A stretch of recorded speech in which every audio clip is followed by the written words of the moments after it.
Yourself? I'm doing pretty good. So we talked to you a little while back before your first home game here in Chattanooga. At that point, you guys were 1-0. Where were you, would you say, in terms of becoming the team you sort of wanted to be so far this season? Well, since that game, we've actually won 2 more. So we're 3-0 coming into Saturday. Game 1 was kind of a wake-up call to our guys, but we came out with a win.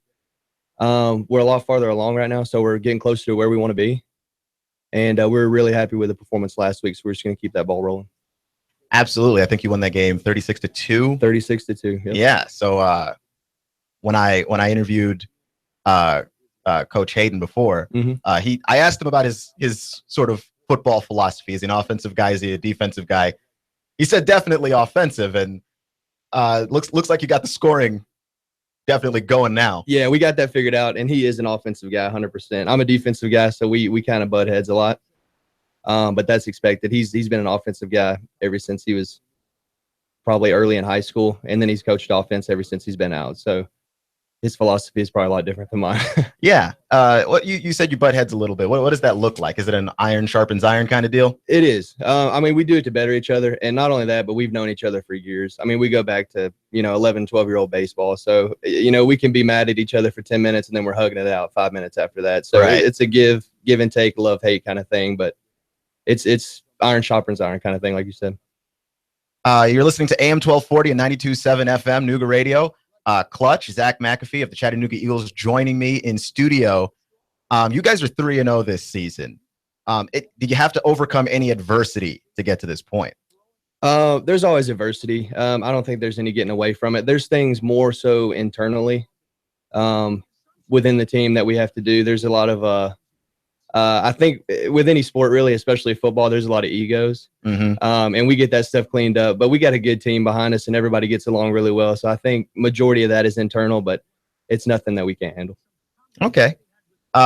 Who's impressed you the most on the team that you've seen so far this season?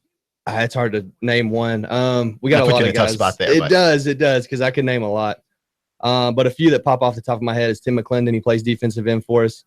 He's a monster on the defensive end. I think he actually had 4 sacks last week, 6 tackles, a fumble, pump block. Like, he's crazy. Defensively in the secondary, Damian Suttles, he's our free safety. I work with him a lot directly. We got a couple good linebackers in Chalk and J-Rob. Offensively, Sam, our quarterback, he's unbelievable. He puts the ball where it needs to be, and he can run. He's like, anytime he steps out there, I call him Mike Vick, rookie year, because he plays a lot like him. So a lot of speed. Yeah, a lot of speed, and he can really throw the ball well. What is something when you coach defense? What are you mostly looking for? It's kind of tough, and I know as a football fan myself, when you watch games on TV, you don't always get to look at the whole defense. You're not entirely certain what it is that you're looking at. And so I think a lot of fans don't necessarily understand how defense works.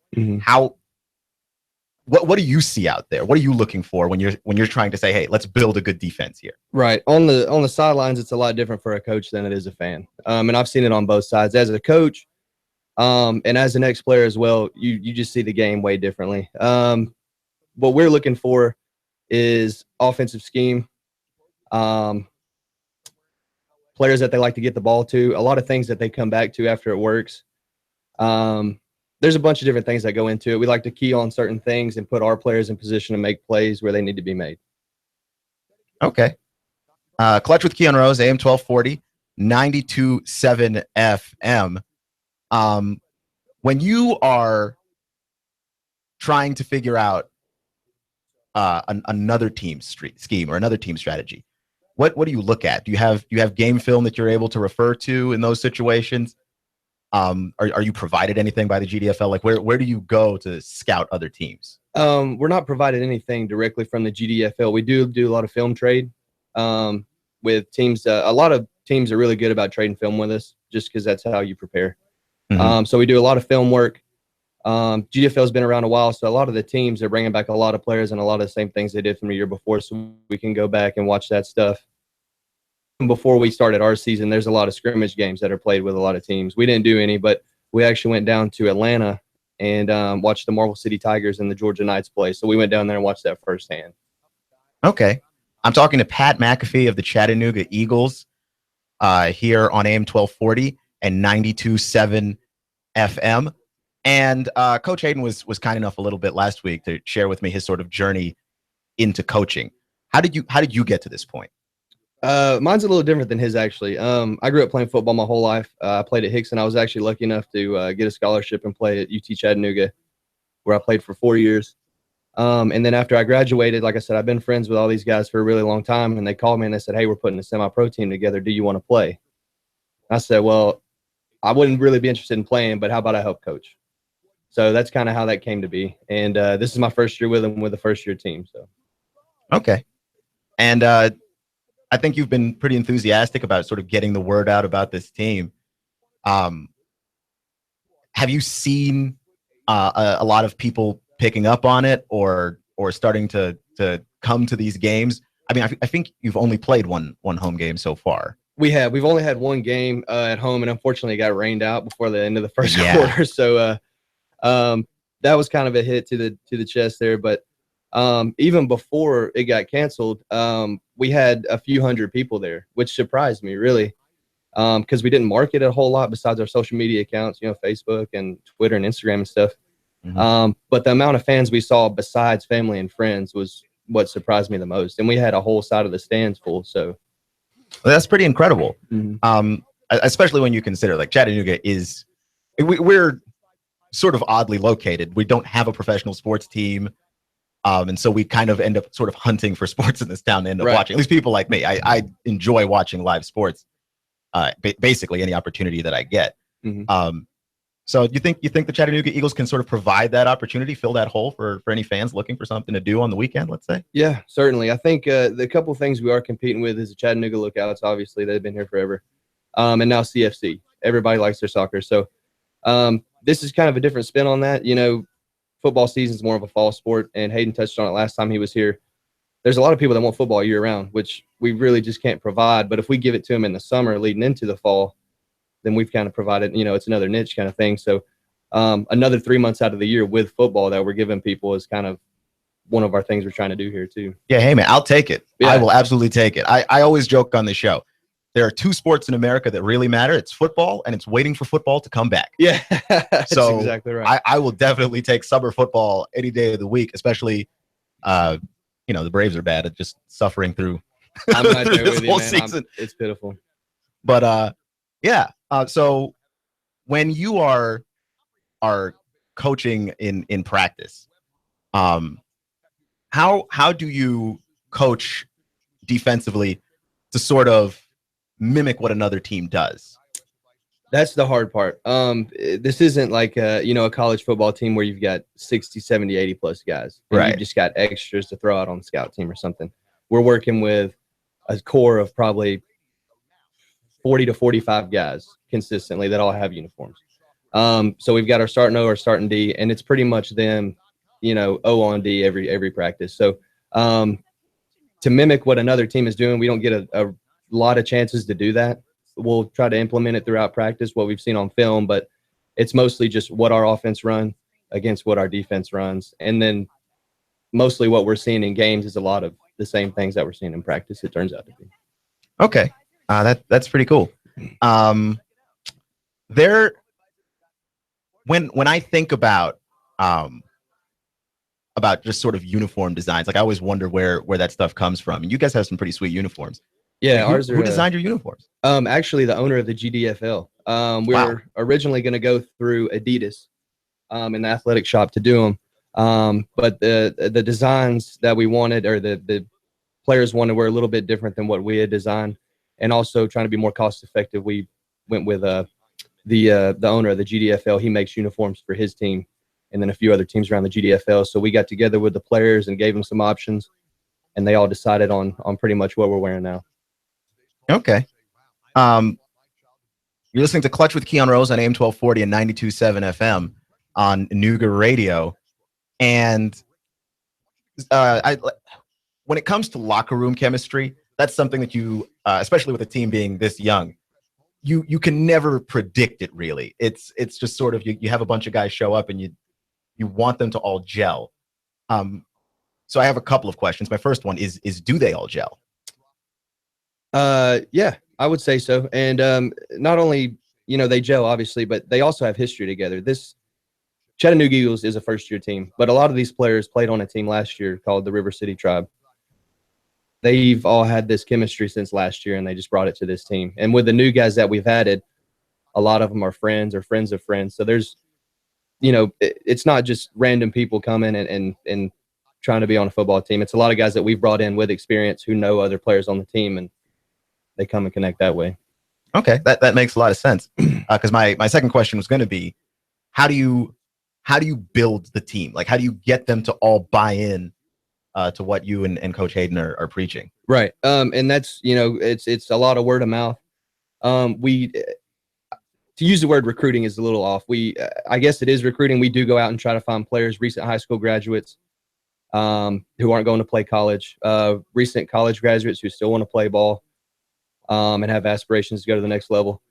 And then, also just if we have players coming in there saying, hey, I've got a friend who's interested, we'll give them a call or we'll shoot them a message and say, hey, come check out practice, see what you think.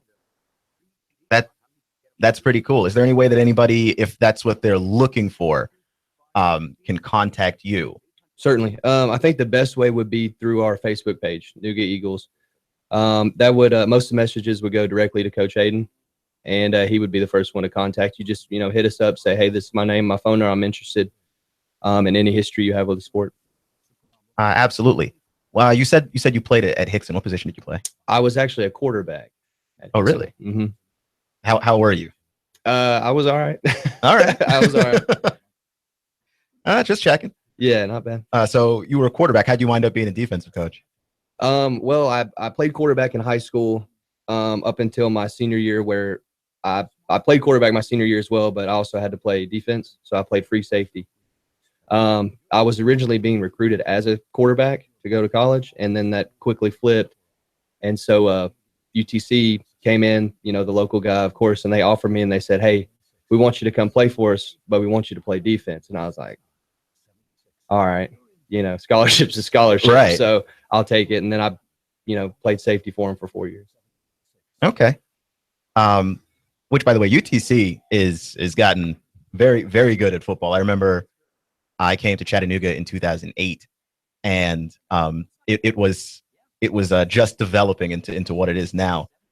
So I'm very glad that sort of turned out the way that it turned out. Mm-hmm. But yeah, I mean that to me is sort of a good way to go. So has being a quarterback and a free safety, being able to play both sides of the ball, how's that helped you as a coach? It's honestly the best part of it, I think. And if you find a coach who had kind of done the same thing, you get to be the captain on offense, and then also as a safety, you got to control the defense as well. So you get the best of both worlds there. Me, even as a defensive, corner safeties coach, whatever, I still think offensive minded, because that's how I was raised up until I got to college. I played quarterback my whole life. So, and that's also kind of where Hayden and I butt heads, but we agree on a lot of things as well. So, to me, I see it as the best of both worlds, and it makes it that much easier to coach defense when you kind of know what to expect from the offense. Right. Clutch with Keon Rose on AM 1240, 92.7 FM. We are joined by Coach McAfee of the Chattanooga Eagles. And is there anybody on your schedule that you think about, like you maybe like look at the box scores of some of those other games and go, I'm worried about them a little bit? Being new to this, I'm not real familiar with all the other teams in the league, but there's always talk, especially with Coach Hayden and Elrod, who have done this before, coaching last year. At least teams around here that will play, there's always Nashville that pops up, who's got a good run game, I believe, and solid defense. And then also Huntsville. They said they play some pretty good ball. I think they actually got beat last year, Hayden and the Tribe. So there's some bad blood there. But those two teams are the first that come to mind. And then I think even past our league, Oklahoma City, there's a team in Oklahoma City that's pretty good, and then another team in Missouri. So those are teams that we would play if we make the playoffs and continue to go there. Okay. How does travel work for this team? Travel's odd, man. Travel's odd. It's not like it's not like in college where y'all load up on a bus and you travel 200 miles down the road. We have to carpool actually, and being a first year team, we don't have the most funds in the world, so right.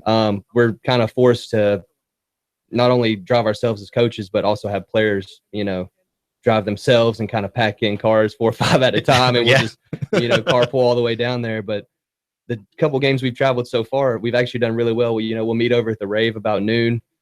We'll all get together, whatever, and then we'll say, hey, let's caravan down there, and then we shoot down there, and pretty much when we're done, everybody loads up and goes home. So yeah, I did figure it was interesting in some way. I just because I was like, man, you guys don't have a bus, do you? No. We actually had it set up that way at the beginning of the year, but that kind of fell through. We had it worked out where we had a guy that we knew and drove a school bus, and we're like, hey, this is perfect. We'll pay for gas, and if we got to stay somewhere, we'll pay for your hotel. But that fell through pretty quick, and we've kind of been doing this carpool thing the past couple games, and it works out pretty good. The first game we went to is kind of funny. Like we all kind of got separated within the caravan.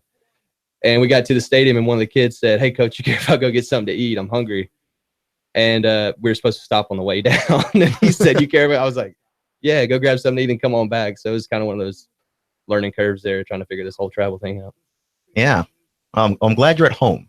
That makes things a lot less stressful then. Much less stressful. The past couple of games we've had to travel, it's been 3+ hours. So it's nice to be at home. Yeah. When is your next game and where is it? We are playing at Central High School off 58 Highway tomorrow night at 7:30. Got the Georgia Knights coming to town. Okay. What is the thing that you want to key in on when you are facing the Knights? I really kind of just want to snowball from last week. Our guys did it like when we had our meeting after the game. We usually like to point out things we did good and things we did bad. It was a ton of good stuff, and I didn't have many bad things to say to my unit of players. And none of the other coaches did either. So we just want to, focus on the basics, play fundamental football, and, get after them. Just do what we know how to do, really. Okay. Clutch with Keon Rose at AM 1240 and 92.7. You mentioned the Facebook page. Is there anywhere else that people can find you? Yeah, we've got Facebook. We've got a Twitter account and Instagram as well. And I think there's possibly a website, and it's, in the mix on its way. So. Okay. Looking forward to that. Anytime that comes through, by the way, just send the information along to me. We'll get it out there. Certainly. So I guess my last question is this, because every coach, so far as I know, has a favorite play. Not necessarily one that they're just going to use in every situation, because obviously it's situational, but just one that you get the chance to use it and you're just excited about the results of it. What play is that for you? I've actually got two. And we just put one of them in last week. We just put in last. I'll start with my side. We typically line up in a cover 3. We'll just play coverage. If we got blitz calls, we'll operate differently. But just in the heat of the moment, my free safety came over to me and he said, "Hey, Coach, I'm bored." I was like, "What do you mean you're bored? We're playing football." He said, "Let me do something." I was like, "All right, you want a blitz?" He said, "Yeah." So we put in a safety blitz just on the fly last week, and we did it like 2 or 3 times in the game. So, oh wow, yeah, that was pretty cool. He just he lined up and took off, and that was pretty much it. I said, "You bored now?" And he said, "No, I'm tired." So, and then another play we put in last week on offense, Coach Hayden actually drew this up before the game. We've got a little play we call jail, just a jailbreak left. We hit it early, and then we came back to it 2 plays later. It's a jail and go.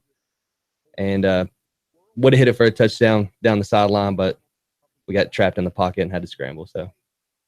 Gotcha. But that was going to be a fun one. It would have been nice, and he was wide open too. We just didn't quite have enough time in the pocket. That's all. All right. Well, I hope you get to unleash that one in your game against Georgia. You're listening to Clutch with Keon Rose on AM 1240 and 92.7 FM. Coach Zach McAfee has joined us here on the show. Thank you so much for joining us today, sir. And come back and see us. Will do. Thank you for having me. All right. Later, we're going to talk about Game 4 of the NBA Finals and the Predators trying to hang around in the Stanley Cup Finals this weekend. Next.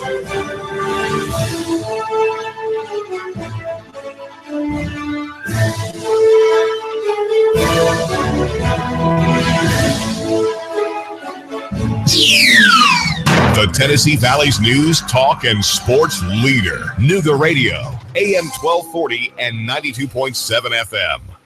3, 2, 1. Chattanooga Radio, AM 1240 and 92.7 FM's news now. Police Chief of Whitwell, Tennessee, James Easterly, has been arrested after an investigation by the TBI and the Marion County Sheriff's Office. He's been indicted on charges including tampering with evidence, theft of property, and official misconduct. An 8-year-old boy is now in critical condition after having been shot while riding with 2 other people in a car. 28-year-old LeBron Brown was taken into custody and charged with many charges, including attempted first-degree murder and possession of a firearm during the commission of a felony. An SUV smashed through the front of a business on Dayton Boulevard. The Vintage and More store on Dayton Boulevard had the front corner plowed away. Eyewitnesses say that the driver of the SUV which crashed into it may have had a seizure, and authorities confirm a medical emergency is suspected to be the cause of the crash. Surveillance video captured the face of a man who's accused of burglary in Bradley County. Deputies trying to track him down. A man accused of selling fake drugs at Bonnaroo says he was doing God's work. He was arrested. Russell Stroud, Nooga Radio News, now. In-depth traffic, news, and information. Mornings on Nooga Radio, AM 1240 and 92.7 FM. Expect mostly clear skies to continue through your nighttime. Comfortable again overnight, lows 60 to 62. For your weekend, looking good. Lots of sunshine. Dry for the next few days, but it will be getting warmer highs tomorrow. 85 to 87, upper 80s to near 90 Sunday. Do you have a pesky tree that needs to be removed around your home or business? Call Paul Bunyan Tree Service now at 423-421-2104. That's 421-2104. And I'm 1412's Chief Meteorologist Patrick Ward. On Nooga Radio, AM 1240 and 92.7 FM. Hi, this is Eric Pelton. Taxes, accounting, business advice. I've got a neat brochure, 12 ways to improve your business profits. Come on by for a free consultation and we'll give you a copy. E.J. Pelton Company, 332-3339. The American dream. Home ownership. Are you building equity for your landlord? Why not build that equity for yourself and your family? Rent No More is a no obligation, no cost program. It's designed to teach you the steps necessary and to coach you all along the path to home ownership. Integrity Mortgage Group is owned and operated by local expert Jeff Woody Woodburn. Jeff has been in the mortgage business for over 15 years. Born and raised right here in the Chattanooga area. Jeff is also known as the Lone Ranger. He's helped countless hundreds. Really eager to help you too. So don't wait. Come on, call Danielle right now. You need to reserve your spot for this exciting, informative event. Space is limited, so call now to reserve yours. It's free. 423-517-8004. 423-517-8004. Call 423-517-8004. Hey, Nooga Radio is proud to partner with Integrity Mortgage Group to bring you Rent No More. Reserve your spot for this exciting, informative event. Space is limited, so call now to reserve yours. It's free. 423-517-8004. 423-517-8004. Call 423-517-8004. Stop building equity for your landlord. Live the American dream. Home ownership with Rent No More. We'll see you there. I have the best steak selection in town. Name of the business is Don's Meat Shop, and I'm Donnie Raines. Just ask for Donnie. I make over 20 different types of sausages. Most of them are great for grilling. We have the best selection, best quality. We have the hard-to-find items. Don's Meat Shop. He stole out so much cash, such a huge mountain of cash, that he's become a national star. Rick Davis, you know the story. Cash, cash, cash, and more cash. People can't believe it. They want to see it. And now Rick Davis has a new TV show. National TV, USA and Canada. He's got the gold and silver, diamonds and rings. You get dizzy just thinking about it. Rick's selling, Rick's buying. Cash, cash, cash, and more cash. And now a mountain of cash catching the Hollywood spotlight. You know where it is, Brainerd Road. Rick Davis, Gold and Diamonds. Cash, cash, cash, and national TV cash. That's really big. Everyone wants to see it. Money flying out the door. Rick Davis is America's jeweler. It's better than Hollywood. It's right here. Cash, cash, cash, and more cash. Rick Davis, Gold and Diamonds. Brainerd Road. You love me. You really love me. The Tennessee Valley's news, talk, and sports leader. Nooga Radio, AM 1240 and 92.7 FM. I'm blowing everything up. We're starting over. I'm doing a new show. I want guys who push it to the middle of the table and go over the top. Take a risk, fail miserably. I'm right, and I'm not wrong, and I'll never back down. Conflict works. Allow it. It's The Herd with Colin Cowherd, right here and everywhere. Noon Eastern. The Tennessee Valley's news, talk, and sports leader. Nooga Radio, AM 1240 and 92.7 FM.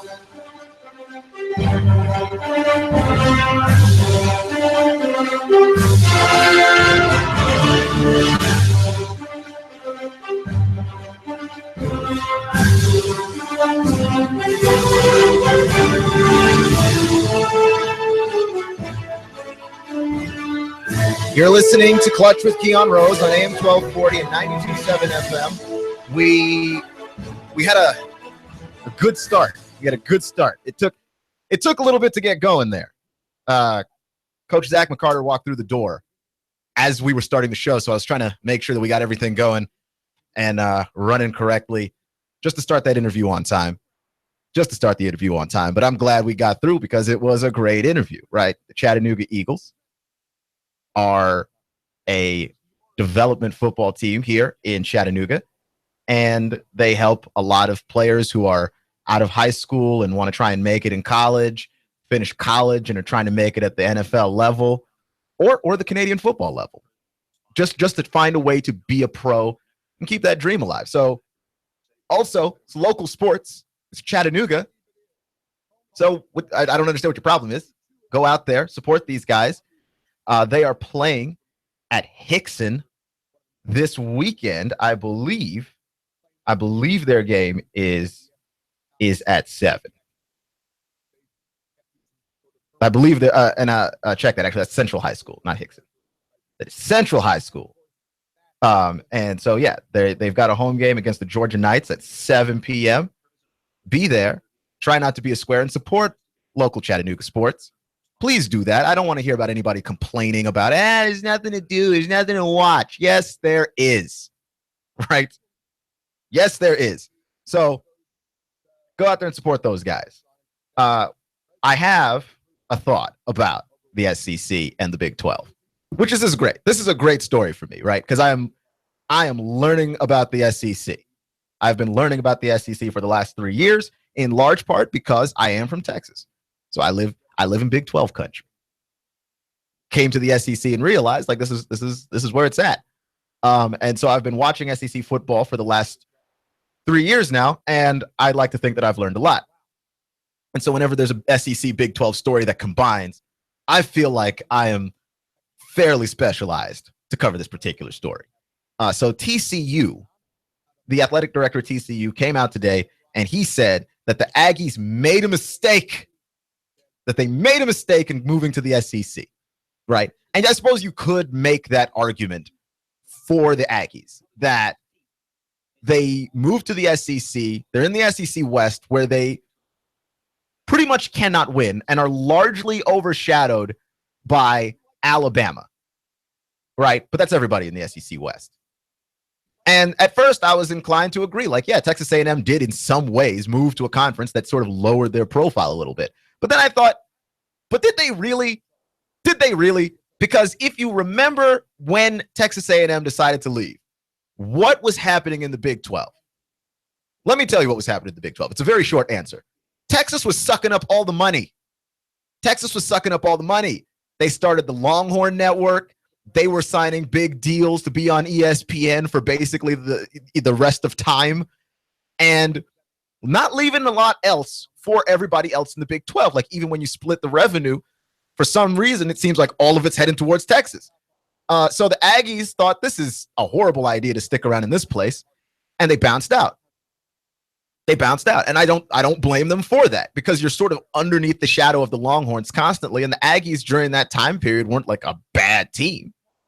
So yeah, they left and they joined the SEC. And while you're overshadowed by Alabama, you're overshadowed by Alabama's greatness, right? Texas doesn't even have to be great, and they seem to be sucking up all the money. Texas doesn't have to be great, and they seem to be grabbing all the attention. So, like, when you think about it critically, it made all the sense in the world for the Aggies to leave the Big 12 and get a chance to raise their own profile at a national level. And there were opportunities for them to do that. I feel like the reason why we're all mad at Kevin Sumlin is that in large part, he did not do that. You know, you have a guy who's going out here, he's recruiting decently well and should have good enough players to get it done. And he's not getting it done.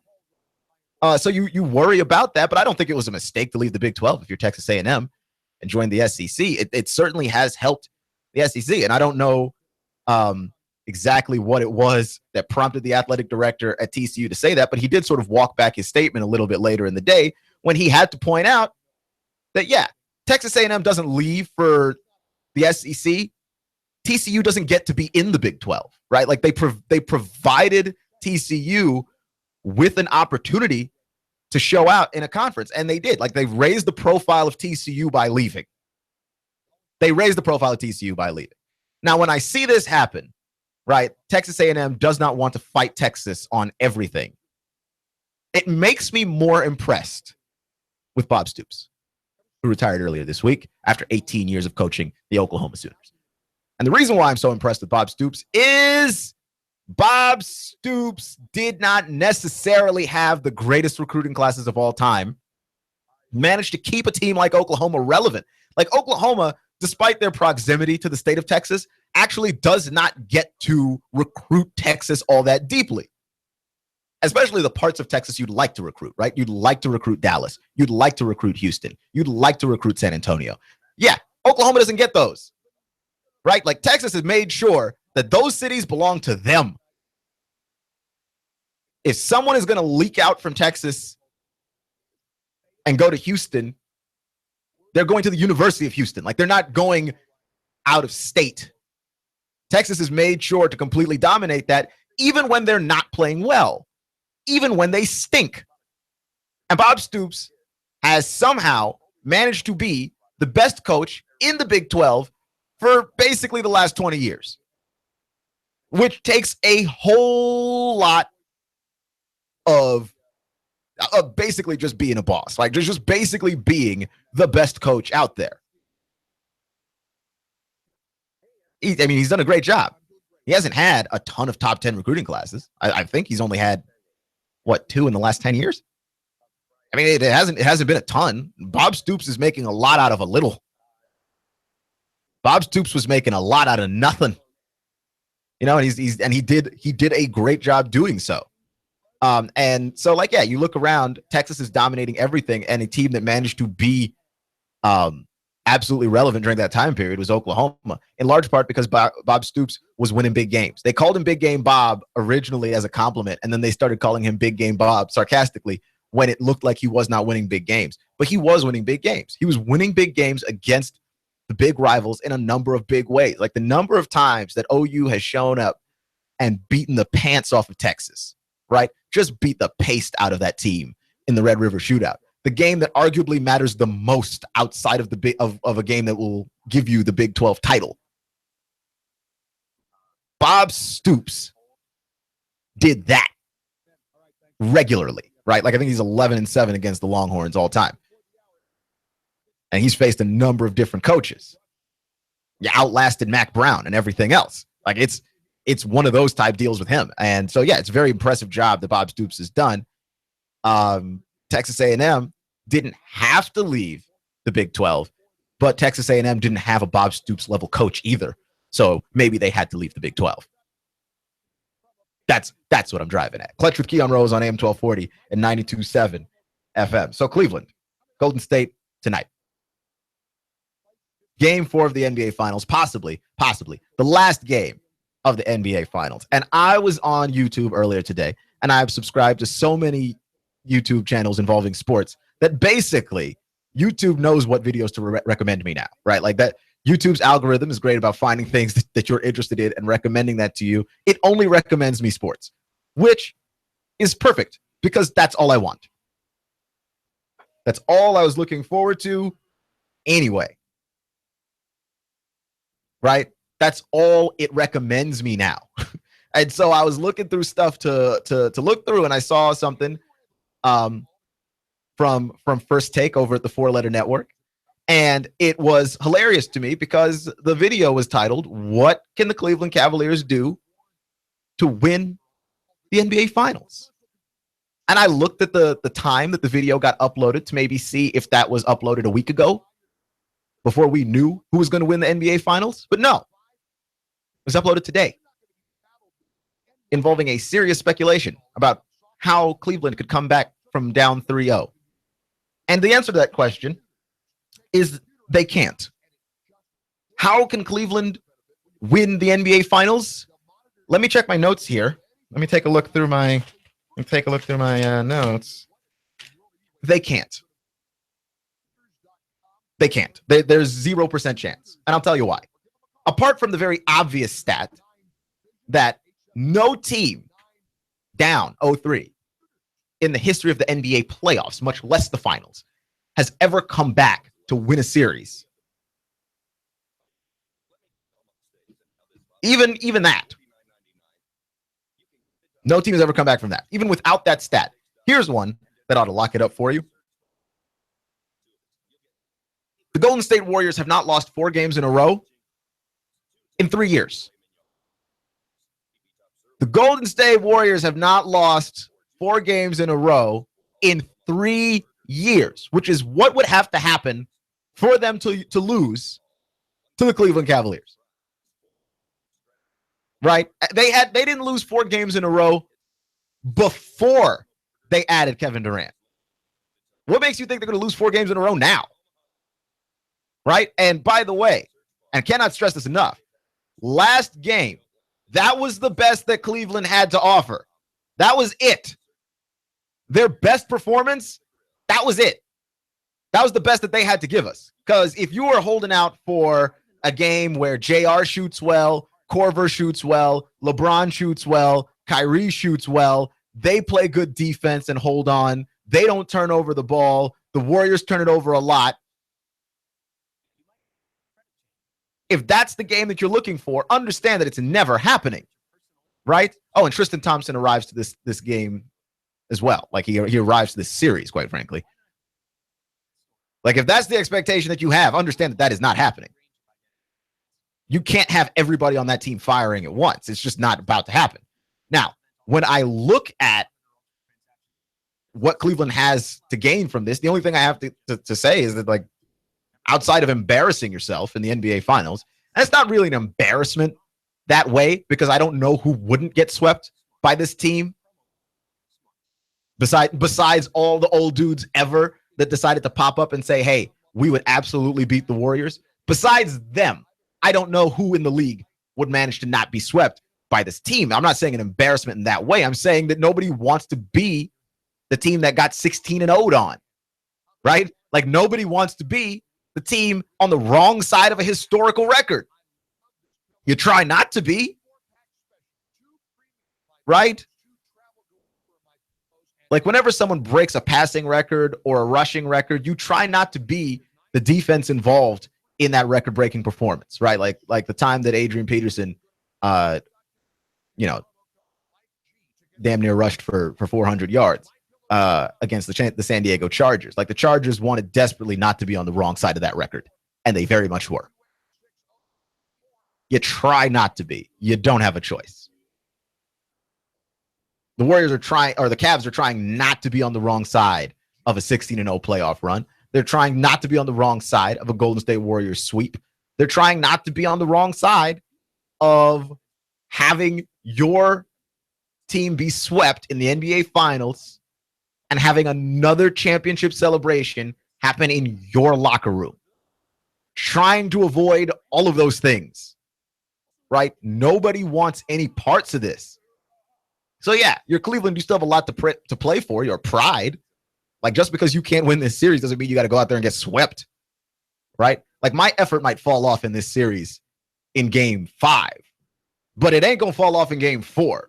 Nobody sweep me. I'm not about that business, right? So I look at this and I go, there's zero chance that Cleveland comes back in the series. And I don't feel like I should have to say this out loud, except any speculation whatsoever was not necessary for that. It's not necessary. They're not coming back in the series. There's nothing they can do. Okay? Like LeBron James offers up to you yet another triple-double, right? 29, 11, and 9. He can't play any better than that. The team is in the positives when he's on the floor. They're in the deep negatives when he's on the bench. And he was only on the bench for 3 minutes and 21 seconds? Yeah, they were minus 12 with him on the bench for 3 minutes and 21 seconds. The Cavaliers without LeBron James are not anything, right? Which is why, if the Cavs get swept, some people might hold it against LeBron James that the Cavs got swept, and you would be an idiot if you did such a thing. And the reason why is because the moment LeBron's butt hits a bench chair, right? From that moment, the clock is ticking on how long you can even keep him out of the game before the Warriors just show up and bomb the other guys to death. Because the defense is already bad in Cleveland. It's already bad. Even LeBron himself is not playing great defense, looking very much like a man who's been in the league for 14 years. But it's worse when he's not on the floor. Like, you can criticize LeBron James's defense all you want to, but the difference between LeBron on the floor and off the floor is alarming. It's a team that can't score without him, and it's a team that absolutely cannot defend without him on the floor. That even when LeBron James is tired and gassed and winded and struggles to move his feet in order to stay in front of a defender, his mere size and presence is still worthy of defensive value, which is incredible. Like, he still matters. Like, understand, you're going to the basket and you're not clear if LeBron James is behind you. They're coming for you. He's coming for you.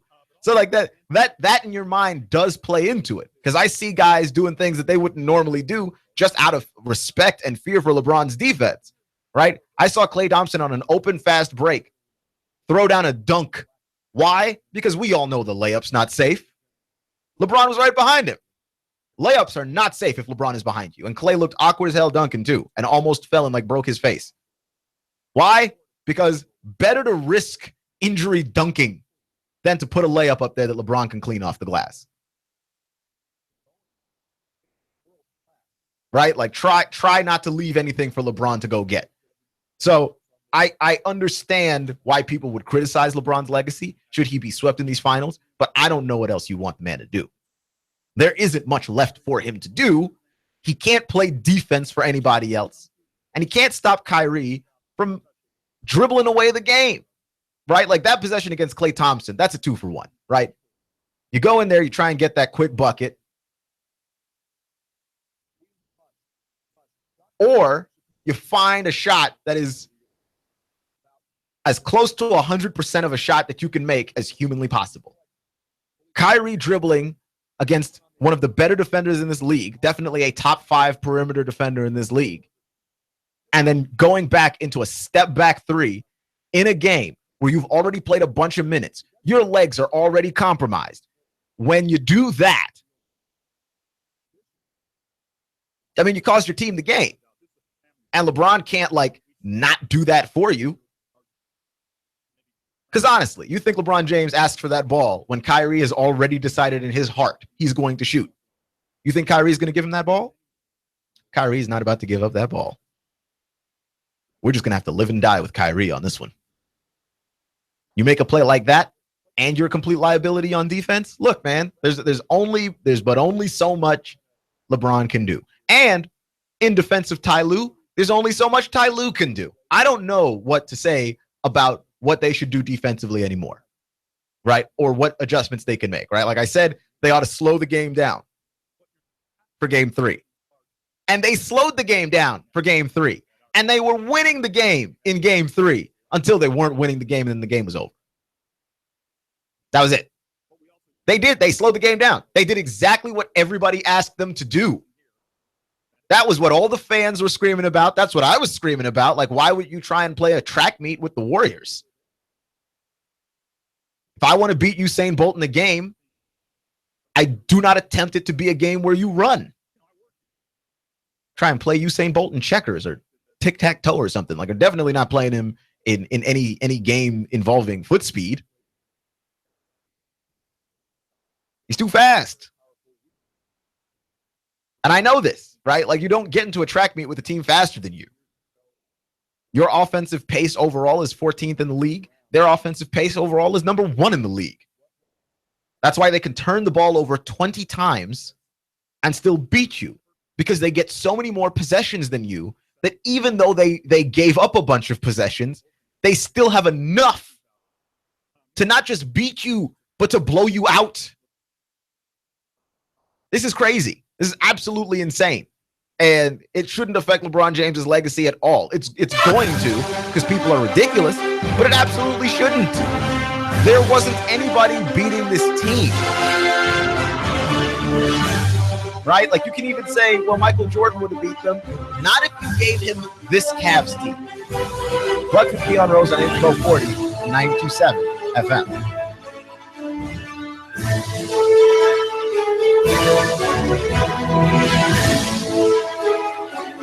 Nooga Radio, AM 1240, 92.7 FM. Competent, kind, caring, knowledgeable, experienced, great listener, great negotiator, in touch, accessible. If these are the characteristics you want and need in a realtor, you want and need Thomas DeMoss of Keller Williams Realty. Thomas is a very gifted realtor who puts the client's needs first. Whether you're buying or selling a home, Thomas is the realtor of choice. Thomas will help and guide you through each step of this very important process. For many of us, the purchase of a home is one of our largest investments and most important family and financial decision. Let Thomas use his 10 years of experience in the Chattanooga real estate market to give you the advantage you need when buying or selling a home. Buying a house? Thomas can help you navigate the emotional and somewhat anxious process of buying a home. For those of you who want to sell a house, Thomas uses his marketing and negotiating experience to help you sell your home for top dollar. Thomas is a local resident, raising his family here in Hamilton County. He knows the area very well. For many agents, real estate is a job. With Thomas DeMoss, it's a passion and what he loves to do. Call Thomas today for a no-obligation consultation. He makes the process as simple as possible. Call 423-364-0028 and visit his website, northriverpropertygroup.com. Picture that curl of steam rising from your fresh-made pizza. And in a flash, let it take you aloft, teasing all your senses. I'm talking about Jet's Pizza. If you eat out at Jet's in Hickson, or take home your steaming deep dish square pizza, you'll love Jet's. They use only the best ingredients in a family recipe. Also try the cheesy bread, wings, chicken, or bread with bacon, antipasta or Greek salad. Jet's Pizza at Buy Low near the S-Curves. Open till 10 p.m. Sunday through Thursday and 11 p.m. Friday and Saturday. You can order online or have it delivered. jetspizza.com. That's jetspizza.com. Or call them now. They'll have it ready when you get there. 757-1616. That's 757-1616. Jet's Pizza, the best pizza in town. 3600 Hickson Pike. Life is short. Eat better pizza. Let's get Jets. Final expenses, funeral costs, cemetery lots, unpaid medical bills, probate cost, debts. Debts are due and payable upon death of debtor. Will these costs produce a burden and hardship on your loved ones? Who will be responsible? How will they handle them? These costs can total many thousands of dollars, only compounded greater with the grief of losing a family member. A safe and secure way to provide for these costs is with an affordable life insurance from Covenant Group Insurance and Financial Services. Covenant Group is a local company with local agents. Covenant Group still makes house calls. Covenant Group only represents A-rated companies. With many options to offer, Covenant Group can accommodate almost any budget. Great discounts for good health and plans available for impaired risk. Call today for a free, no-obligation consultation in the convenience of your home. Call Steve or Jada at 423-855-8484. Call today, 423-855-8484.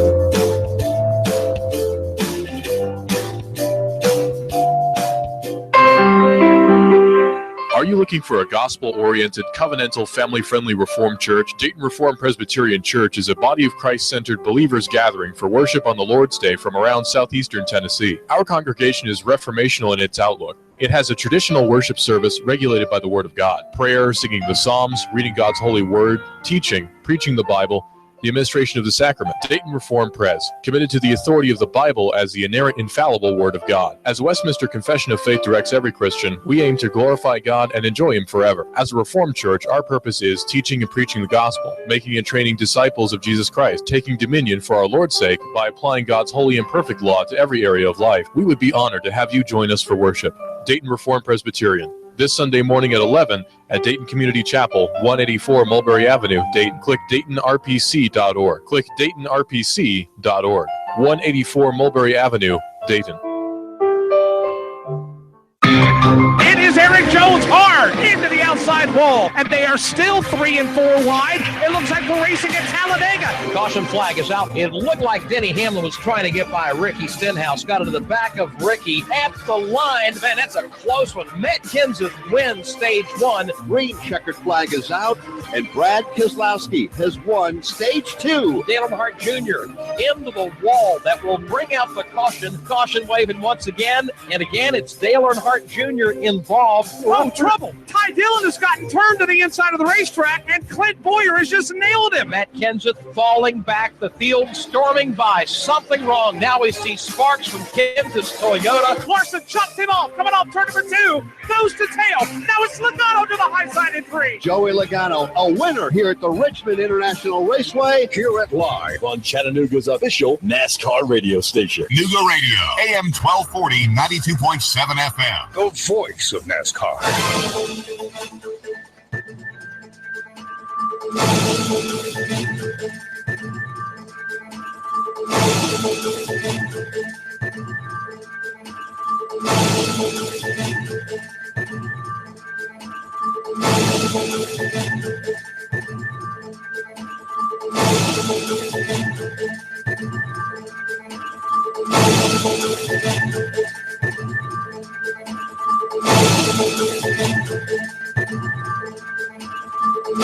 WBLZ HD4 Ottawa, W224AZ Chattanooga, WSDG Saudi Daisy Chattanooga.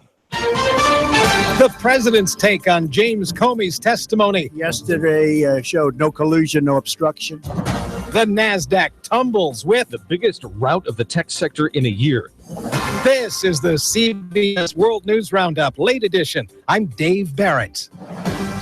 After FBI ex-director James Comey held many listeners' attention a day ago, and even President Trump caught some of the testimony, today, Mr. Trump responded to the man he fired exactly 1 month ago. As for his overall takeaway in the Capitol Hill testimony, no collusion, no obstruction.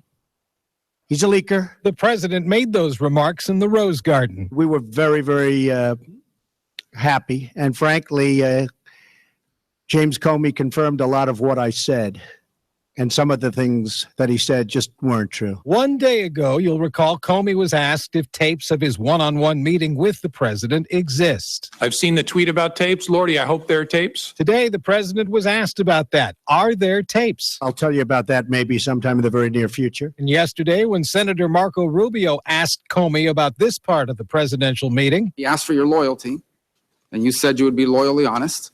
Honestly loyal. Honestly loyal. But today, the president said that exchange never happened. I hardly know the man. I'm not going to say, I want you to pledge allegiance. Who would do that? CBS Chief Washington correspondent John Dickerson's take on today's comments from the president. He's kind of got one foot on the brake and one foot on the gas. On the one hand, he's saying that Comey lied, and yet on the other hand, he said he was so truthful that he vindicated him. Today, the House Intelligence Committee has asked to see James Comey's memos, and, says President Trump's personal lawyer, this is under consideration, asking the Justice Department to file a complaint against Comey for releasing his writings. CBS News senior legal analyst Andrew Cohen. Even if the president's lawyer, his personal lawyer, files some sort of complaint with the Justice Department about James Comey, and that's not a given, it's unclear what the DOJ's Inspector General could or would do about it. James Comey was a private citizen who handed over non-classified, non-privileged material that he himself wrote, material that then was turned over to the special counsel. While speaking at the White House today, President Trump put Qatar on notice for pushing terrorism. Stop teaching people to kill other people. Stop filling their minds with hate and intolerance. Currently, about 10,000 U.S. troops are stationed in Qatar. As the week wound up, the NASDAQ went down. lost 113 points, closing at 62.07. Business reporter Jason Brooks says the tech sector had its biggest sell-off in a year.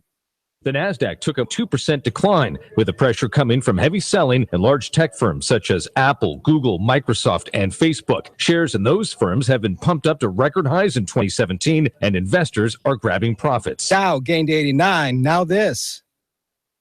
Kyle is a professional dog trainer. Sit down. Roll over. Good. When it comes to canine obedience, he's your best friend's best friend. Oh, such a good girl. And in his personal time, Kyle's a personal trainer. Nice work on those planks, guys. Now roll over and give me 25 push-ups. 1, 2, good. Hey, keep that caboose down. You see, no matter who or what he trains, Kyle knows how to get results. But when it comes to mortgages, he's less confident. Guilty as charged. Fortunately for Kyle, there's Rocket Mortgage by Quicken Loans. It's simple, so he can understand the details and know he's getting the right mortgage. I like it, people. Who wants a treat? Rocket Mortgage by Quicken Loans. Apply simply, understand fully, mortgage confidently. Go to rocketmortgage.com today. Equal housing lender. Licensed in all 50 states. NMLSconsumeraccess.org number 3030. The prosecution rests at the Bill Cosby trial outside of Philadelphia. Here's KYW's Jim Melwick. With Bill Cosby on his arm as I left the courthouse weekend, Cosby publicist Andrew Wyatt. We have not ruled out Mr. Cosby testifying. Prosecutors put up 12 witnesses over 5 days, including 7 hours from the accuser. A centerpiece in the long case involving Roman Polanski was in court today in L.A., and so was CBS's Steve Futterman. It was an emotional plea. I would implore you to consider taking action which can finally bring this matter to a close as an act of mercy to myself and my family. Samantha Geimer, who 40 years ago at the age of 13 was sexually assaulted by Roman Polanski, asked the court to dismiss the case. Polanski has been a fugitive since 1978 when he left the U.S. before being sentenced. Prosecutors say Polanski can come back, but will face arrest upon his return. You're listening to the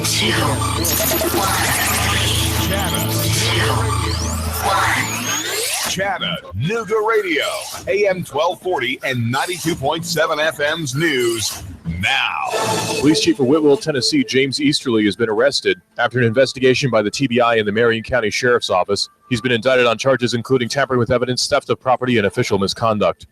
An 8-year-old boy is now in critical condition after having been shot while riding with 2 other people in a car. 28-year-old LeBron Brown was taken into custody and charged with many charges, including attempted first-degree murder and possession of a firearm during the commission of a felony. An SUV smashed through the front of a business on Dayton Boulevard. The Vintage and More store on Dayton Boulevard had the front corner plowed away. Eyewitnesses say that the driver of the SUV which crashed into it may have had a seizure, and authorities confirm a medical emergency is suspected to be the cause of the crash. Surveillance video captured the face of a man who's accused of burglary in Bradley County. Deputies trying to track him down. A man accused of selling fake drugs at Bonnaroo says he was doing God's work. He was arrested. Russell Stroud, Nooga Radio News, now.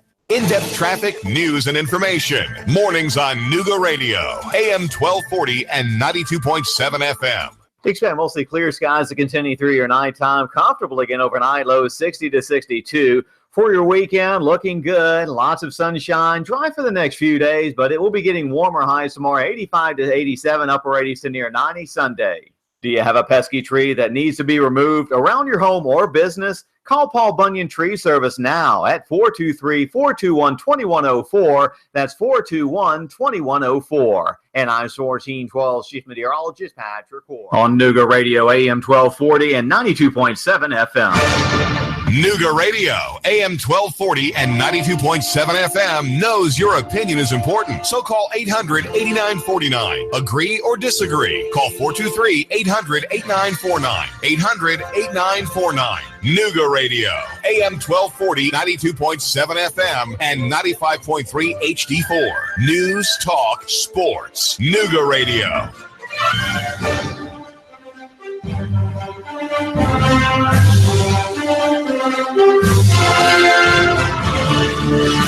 Hello, Chattanooga. You're listening to AM 1240, 92.7 FM. Make sure to check our website out, by the way, Noogaradio.com. Noogaradio.com. That's where you'll get access to all of our social media, Facebook, Twitter, YouTube, however you want to drop us a line. We appreciate hearing from you. Every opinion that you have, we read it, we check it out, and we appreciate hearing from you. We don't have any jobs if you don't listen to us, so we're grateful that you guys tune in all the time.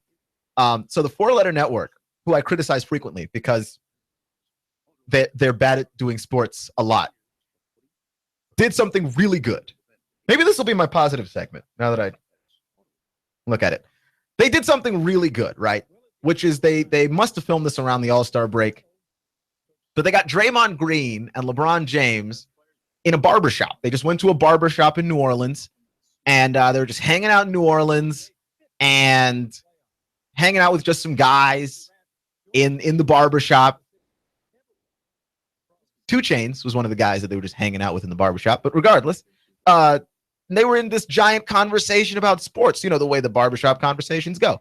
Not too unlike this show, except the barbershop is the studio, and all the people in the barbershop are me.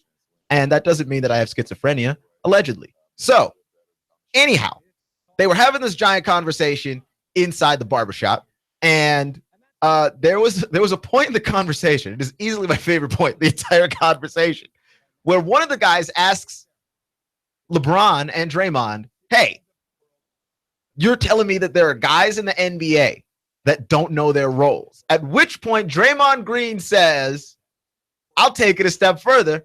There are guys in the NBA that don't know how to play basketball.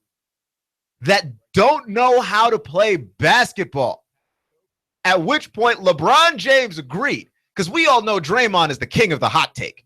Draymond can just say whatever. LeBron James agreed and said they do not know how to play basketball. Now, here's the thing. I feel like I could have told you that, right? But it was just weird hearing them say it. Like, oh, actually confirmed by actual NBA players that there are dudes in the National Basketball Association that do not know how to play basketball. I mean, because there are just some guys in the NBA, then they're in the NBA because they're tall. I mean, let's be honest. There's some guys in the NBA that are simply in the NBA because they are tall. Right? In the league because of their height. If you're a 7-footer, you can be in the NBA. If you are a person who is 7 feet tall, listen to me, children of America. Listen to me, kids of Chattanooga. Because you don't know what your final height is going to be. But if it should so happen that as you get older and your body is developing, that it occurs to you that you could be on the verge of 7 feet tall, please do you and your family a favor, a good solid here, and just start playing basketball. Because here are the qualifications to make it in the NBA as a 7-footer. Be able to chew gum and walk at the same time and be tall. Being tall is half the job. Being vaguely coordinated is the other half the job. And I didn't say really coordinated. I mean just kind of coordinated. Can you turn your body and defend a rim? Because if you can do that, they'll let you in the league. And you don't have to have any other skills, right? And which is crazy because we see a lot of big men coming out now that are very skilled. Joel Embiid is very skilled. He's young. Karl Anthony Towns is very skilled. He's young. Kristaps Porzingis is very skilled. He's young. But for every Karl Anthony Towns and Anthony Davis and Kristaps Porzingis, there's a Timofey Mozgov out there collecting a massive paycheck and doing absolutely nothing. Dude can't play basketball. He's just tall. Zaza Pachulia, if Zaza Pachulia didn't hurt people, what would he be in the league? Think about this. If Zaza Pachulia wasn't a guy that just knocked people out in games, right? Like just steps under Kawhi Leonard, what would he do? Because I counted at least 3 bunnies that Mr. Zaza Pachulia missed last game. And he got one really great pass from Kevin Durant that he just turned around and straight up missed the layup. They had to swap him out for JaVale McGee, to which I have to ask you, despite all the improvements that JaVale McGee has made to his game, at what point do you have to look at yourself and go, man, I stink, when the option for playing a center isn't you but JaVale? right? It's not like JaVale McGee has a plethora of offensive moves that they'd rather go with him, right? JaVale McGee has one move, and it's the same move as DeAndre Jordan. If you throw the ball up, I will throw the ball down into the basket. That's about it. That is about it. It's crazy. It's absolutely crazy. The guys in the league that can't play basketball. And the funny thing is, if you asked anybody to identify who these people were, you could identify them very easily. And I'm telling you right now, Zaza Pachulia is one of them guys. Like, I honestly, if he didn't play aggressive defense, I'm not even going to say good defense, but if he didn't play aggressive defense, like, I strongly question what on earth the point of Zaza Pachulia on your team is. I have strong questions about it, right? Like, you can talk about guys like Andrew Bogut, but Andrew Bogut's a good passer at the very least. And if you give him layups, Andrew Bogut can finish layups. He can finish layups. I mean, that's insanity. But there are a lot of players in this league that can't play, that came into this league without the ability to shoot jumpers, right? Like a lot of guards, and still can't shoot jumpers, right? Like Rajon Rondo, really, really, really good player. But not really good player, just average good player, regular good player. He's good, right? Will probably never be great again, but he's good, right? Rondo came into the NBA with no jumper and still does not have one, right? Elfrid Payton, the kid down in Orlando, came into the NBA with no jumper, still doesn't have one. Like, this idea that there are a lot of NBA players in this league that do not know how to play basketball, that's not a completely ridiculous notion. It is, however, crazy to hear LeBron James and Draymond Green just go out and admit it. And if it were a formal interview, that would be a follow-up question. And who in this league can't play? I want to hear names. They're not going to answer the question because athletes never answer the question, if that's the question. But, like, who in this league? You know what I mean? Clutch with Keon Rose at AM 1240 and 92.7 FM. That's all I'm saying. That's all I'm saying.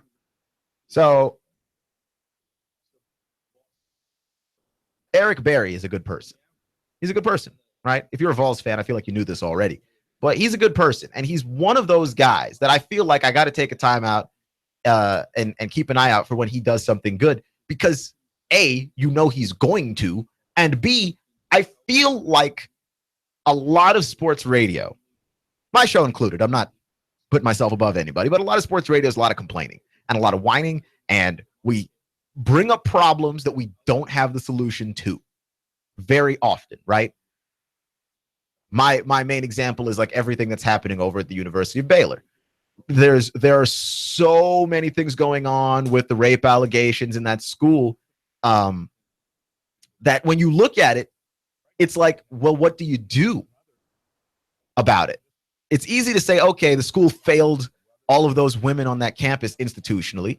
It's easy to say that Art Briles allowed that culture to exist where rape was perfectly okay in their minds. It's easy to point fingers, but like the solution is what? Right? Because you end up with either one of two things, like no solution or solutions that are absolutely ridiculous, unfair to other people, and don't make any sense. Like, hey, let's just stop having Baylor football for a while. Really? Why? Why? Right? Like, did you think that this culture on this campus was directly because of the football team? Like, the football team was largely involved, but trust me, if this is happening on your campus, it's not just the football team. It's not just the football team. Like, there's a lot of things going wrong on that campus. Right? Just blocking football is not the answer to this question, in large part because there are lots of people on that football team that did not do anything wrong. There are lots of people in that situation that did not do anything wrong. So it's like, not punish everybody because some people messed up or a lot of people messed up. That doesn't make any sense, right? So like the solutions are either outlandishly draconian or no solution is offered at all, right? So I'm trying not to have a show where I just complain all the time. And so I have to thank Mr. Eric Berry for being a good person and giving me good person things to talk about, right? So someone was on Facebook and they said that they saw Eric Berry go into a restaurant and didn't think anything of it and left him alone, right? Because athletes and actors and famous people typically try to act low-key and try and act under the radar so that they do not get bothered and have to sign autographs and stuff. Like, they just want to be normal people a lot of the times. And they are normal people, but we just don't treat them that way. So he comes out with some takeout from the restaurant, right? Walks up to some homeless people, hands out the food, and prays with the people before he leaves. And the person who posted that story on Facebook was incredibly touched by what it was that Eric Berry did. And for good reason, right? Like, that is a very touching thing to see a guy who is in a situation where he's financially well-to-do, a situation where you could easily feel like you are above everyone, not actually act that way. Act like he's down to earth. Act like he's got empathy for his fellow human being. That is incredibly touching. And then the fact that he took the time to pray with them as well shows that he's a man that's very firmly grounded in his faith. And it also shows that he is somebody who is trying to connect with people on a personal level, right? Like, not just, hey, let me give you this food and walk away. I'm going to take time to be with you right now. That to me is something that is incredibly encouraging as well. Like, yeah, people can still do the right thing in this world. People can still be good. And I don't want to be part of the news problem where every day is something wrong, something's wrong, something's wrong. And the only thing you hear is all the evils in this world, and you don't hear about anything good. On a day like that, it's nice to hear, oh yeah, there's a dude like Eric Berry out there who, if he has some time, will give food to those who need it and won't ask or won't give a second thought about it. And it's not like he was trying to be caught doing it, right? Like, that's the thing too. A lot of people want to say they're a good person, want to say they're trying to be good, but they just talk about it. They're not about it. Eric Berry went out there, was a good dude, actually did something good, and was not trying to beat his own chest, was not trying to say, hey, look at me, I feed the homeless. He just did it, right? So if there's any lesson to be learned here, first off, you don't need to be Eric Berry to help others. Sure, Eric Berry has a lot of money, right? Like, he just got a giant 7-year deal from the Kansas City Chiefs. He's got a lot of money.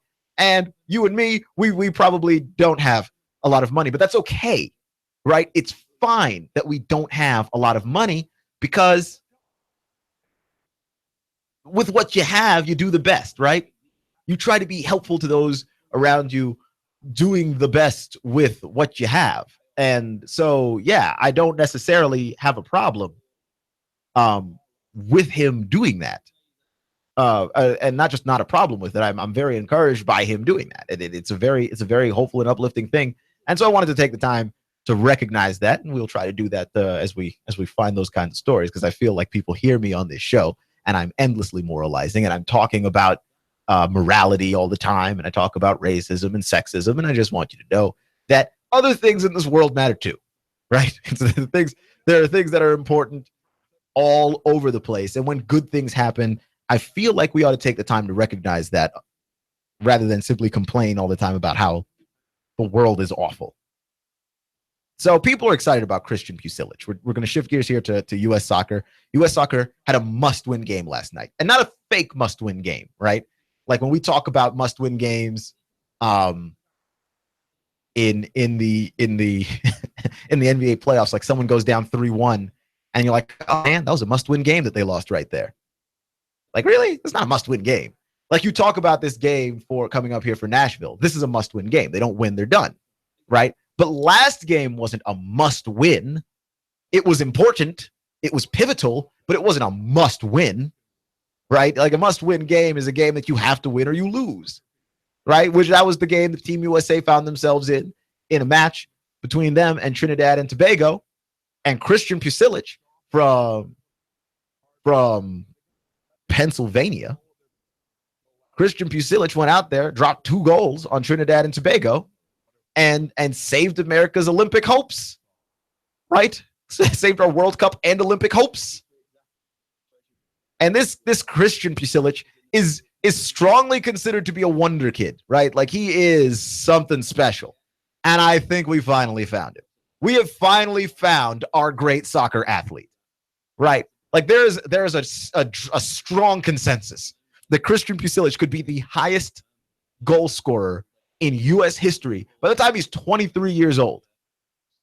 It's very possible in U.S. soccer history, right? It's very possible. And that says a lot about how talented Christian Pulisic is, but that also says a lot about how absolutely depressing U.S. soccer has been, right? Like the people that we have had pass through this program that we thought were going to be a whole lot better than they wound up being. Did we not expect more from Clint Dempsey early on? Did we not expect more?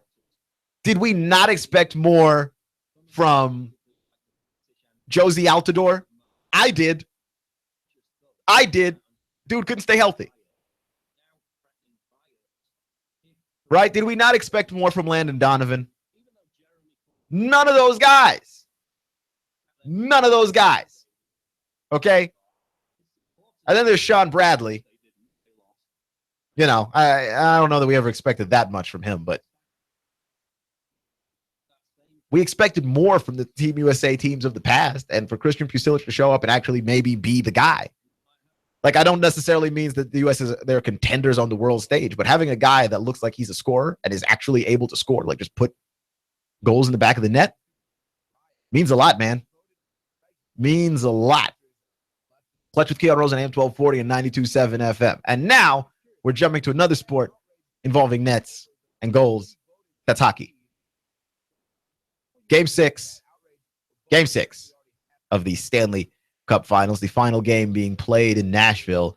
Peke Rinne, boy, got lit up in Pittsburgh. He got lit up in Pittsburgh. Gave up 6 goals. And let me tell you something right now, because people want to know what's wrong with this guy.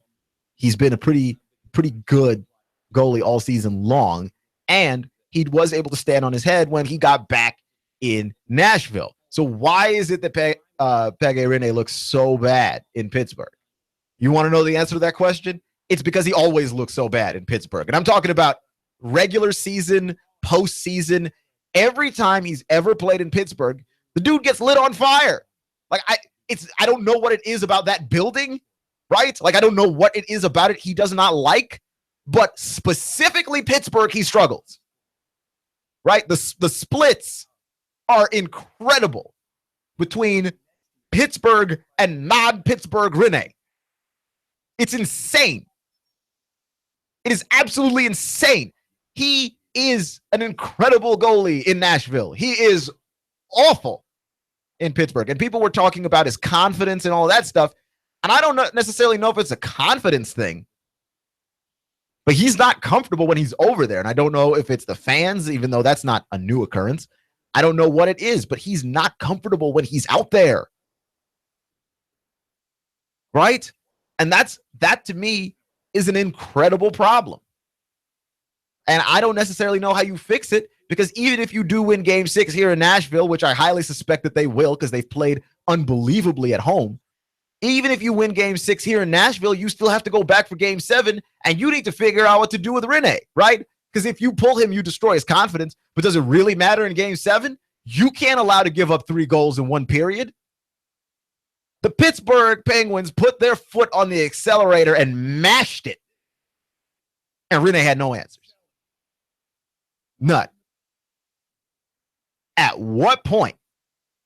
Like six goals? 6 goals. He had some amazing saves in game 4. 6 goals in game 5. If you're Rinne, what on earth do you do when you go back to Pittsburgh? Because it does not seem like the man wants any. He don't want none. Right? I'm just saying, go back, go to NHL.com, go back to game 5, pull up the highlights, and look at the close-ups of that man's face. That man did not want any parts of what was happening to him in that game. And I'm not talking about when they scored the 6th one. I'm talking about when they scored the first one. When they scored the first one, he looked like he didn't want none. And that is hugely problematic if you're the Nashville Predators. Because it's discouraging. Even if you win this game, you've got to go back to Pittsburgh. and he's played poorly there. These playoffs, he's played poorly there. Regular season, he never plays well in Pittsburgh. Nobody knows why, but they better figure it out. Watch with Keon Rose on AM 1240 and 92.7 FM.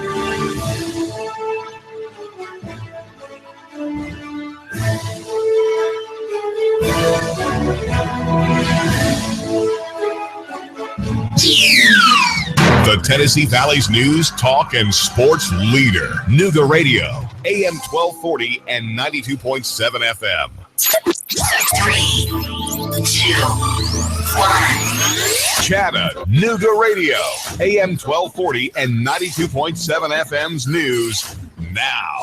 Police Chief of Whitwell, Tennessee, James Easterly, has been arrested after an investigation by the TBI and the Marion County Sheriff's Office. He's been indicted on charges including tampering with evidence, theft of property, and official misconduct. An 8-year-old boy is now in critical condition after having been shot while riding with 2 other people in a car. 28-year-old LeBron Brown was taken into custody and charged with many charges, including attempted first-degree murder and possession of a firearm during the commission of a felony.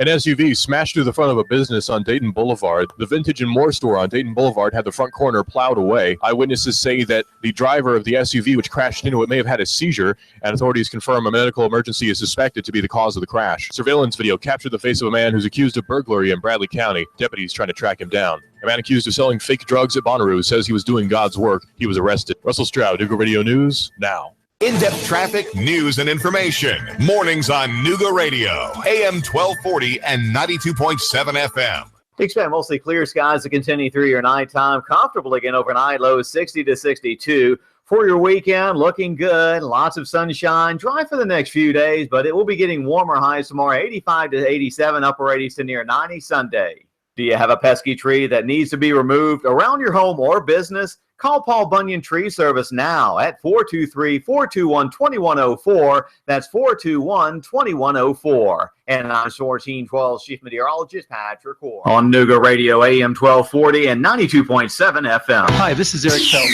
Taxes. The Tennessee Valley's news, talk, and sports leader. Nooga Radio, AM 1240 and 92.7 FM. 3, 2, 1. Chattanooga Radio, AM 1240 and 92.7 FM's news now. Police Chief of Whitwell, Tennessee, James Easterly, has been arrested after an investigation by the TBI and the Marion County Sheriff's Office. He's been indicted on charges including tampering with evidence, theft of property, and official misconduct. An 8-year-old boy is now in critical condition after having been shot while riding with 2 other people in a car. 28-year-old LeBron Brown was taken into custody and charged with many charges, including attempted first-degree murder and possession of a firearm during the commission of a felony. An SUV smashed through the front of a business on Dayton Boulevard. The Vintage and More store on Dayton Boulevard had the front corner plowed away. Eyewitnesses say that the driver of the SUV, which crashed into it, may have had a seizure, and authorities confirm a medical emergency is suspected to be the cause of the crash. Surveillance video captured the face of a man who's accused of burglary in Bradley County. Deputies trying to track him down. A man accused of selling fake drugs at Bonnaroo says he was doing God's work. He was arrested. Russell Stroud, Nooga Radio News, now. In-depth traffic, news, and information. Mornings on Nooga Radio, AM 1240 and 92.7 FM. Expect mostly clear skies to continue through your nighttime. Comfortable again overnight, lows 60 to 62. For your weekend, looking good. Lots of sunshine. Dry for the next few days, but it will be getting warmer. Highs tomorrow, 85 to 87. Upper 80s to near 90 Sunday.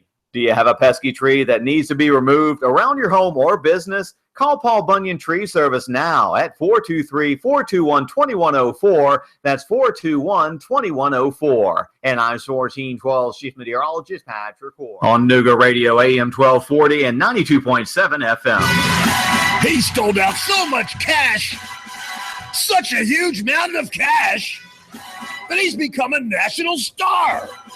Rick Davis. You know the story. Cash, cash, cash, and more cash. People can't believe it. They want to see it. And now Rick Davis has a new TV show. National TV, USA and Canada. He's got the gold and silver, diamonds and rings. You get dizzy just thinking about it. Rick's selling. Rick's buying. Cash, cash, cash, and more cash. And now a mountain of cash catching the Hollywood spotlight. You know where it is. Brainerd Road, Rick Davis, Golden Diamonds. Cash, cash, cash, and national TV cash. That's really big. Everyone wants to see it. Money flying out the door. Rick Davis is America's jeweler. It's better than Hollywood. It's right here. Cash, cash, cash, and more cash. Rick Davis, Golden Diamonds, Brainerd Road. You love me.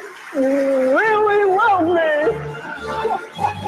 Hi, this is Eric Pelton. Taxes, accounting, business advice. I've got a neat brochure, 12 ways to improve your business profits. Come on by for a free consultation and we'll give you a copy. E.J. Pelton Company, 332-3339. If I'm the city's most intelligent man, it's because I take 2 shots of Mind Enhancement Complex every day. Nature's Finest keeps me stocked with my mainstay, Formula 4. That's where I start. Formula 4. Industrial farming, soil depletion, mineral empty foods. I just say no. Ask about supplements, health, stamina, circulation, heart, prostate under control. Get the Nooga Radio David Tulis freebie. Save $2 on every 5, 20% off. Nooga Radio, Lee Highway, Nature's Finest. I have the best steak selection in town. The name of the business is Don's Meat Shop, and I'm Donnie Raines. Just ask for Donnie. I make over 20 different types of sausages. Most of them are great for grilling. We have the best selection, best quality. We have the hard-to-find items. Don's Meat Shop. When my brother and I opened the first Jets Pizza, we believed if we made the best pizza, customers would find us. So we made fresh dough each day, used fresh toppings, and premium mozzarella cheese. 300 plus stores later, we still do. Try Jet's famous 8-corner pizza with premium mozzarella cheese and one topping, now just $11.99 for a limited time only. Jet's Pizza, the best pizza in town. 3600 Hickson Pike. Life is short. Eat better pizza. Let's get Jets. Need a tiller to get things going for the spring? Spiff up your porch, maybe your deck? Come on by and get a pressure washer at Action Rental. Family in town, need some tables and chairs for an event? Come on by and see us, Action Rental. This is Dan at Action Rental on Lee Highway. Come by and see me. Action Rentals. Nooga Radio, AM 1240 and 92.7 FM knows your opinion is important. So call 800-8949. Agree or disagree? Call 423-800-8949. 800-8949. Nooga Radio, AM 1240, 92.7 FM, and 95.3 HD4. News, talk, sports. Nooga Radio. If he's a self-centeredness, and I think it really in the politics. You're listening to AM 1240 and 92.7 FM, Clutch with Keon Rose. Thank you for joining me today, making me just a small part of your day. You know that I appreciate each and every one of you. And we've got Game 4 of the NBA Finals tonight. Look, it's a bittersweet moment for me, right? First off, I feel completely vindicated in my decision to back the Warriors in everything that they've done this season because people have talked about how this is bad for the league. It's a super team. It's bad for the league. In what way do you figure this is bad for the league? Like, just honestly tell me, in what way do you figure this is bad for the league? And the reason why I have to ask that is this. What is it that we do with sports? You just watch the games? Like, really? Is sports for you just watching the games? Like, you just take pure enjoyment from the games. Because that's not what sports are for me. I think when I was younger, it was just about the games, right? I would watch everything. Listen to me, everything. Okay? I'm talking about field hockey on a Thursday afternoon. If it was a sport and it was on, I would watch it. I was watching everything. And I was enjoying every second of it too, by the way. I was not sitting here making myself watch sports that don't matter. I just enjoyed it. But as I got older, right, and I started to get a little bit more confident in my own skin, feel comfortable in myself, right? One thing that I was able to do and one thing that I was able to enjoy a little bit more about sports is not just the games, which I do enjoy, but the conversation surrounding the games, which is why I do not watch bad sports. Like, I refuse. I do not watch bad basketball. Because if something is terrible, what do we got to talk about? How terrible it was? Like that, but there's only so much complaining you can actually do. There is only so much complaining that can actually happen. So I'm not about to sit down and just watch bad things on TV. If my team is not involved, I'm not watching horrible stuff. Now, granted, when something is a blowout, when something is lopsided, that doesn't necessarily mean that it's bad, at least to me. But there's got to be some effort there, right? Or at least some mystery and some intrigue there. But other than that, no, I don't sit down and watch bad stuff because I'm trying to have a discussion afterwards, right? And that's not just for sports for me.